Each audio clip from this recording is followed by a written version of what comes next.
জনাব তারেক রহমান সাহেবকে বলবো, সিনেমার মানুষ খুব কষ্টে আছে। আপনি যেমন ফ্যামিলি কার্ড দিচ্ছেন, সবাই পাচ্ছে। আমাদের ফিল্মের উপর লেভেলে যারা আছে, উপর লেভেলে যারা মানে অভিনয় করে তারা ঠিক আছে, কিন্তু তারপর মধ্যবিত্ত, তারপর নিচের লেভেলে যারা আছে তারা সাংঘাতিক কষ্টে আছে। সিনেমা নাই, বছরে 2টা ঈদে সিনেমা রিলিজ হয়।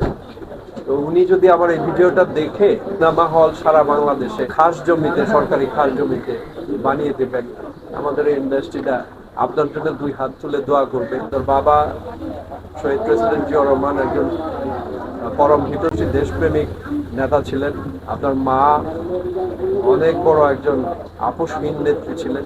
একই ঘর থেকে আপনি প্রধানমন্ত্রী হয়েছেন। আমি কোনোদিন যদি আপনার সামনাসামনি আসতে পারি বা আপনার সঙ্গে দেখা হয়, আমি এই অনুরোধটাই করব, আমাদের জন্য 300 সিনেমা হল করে দেন সারা বাংলাদেশে। সারা জীবনে কিচ্ছু করি নাই, শুধু সিনেমা করেছি।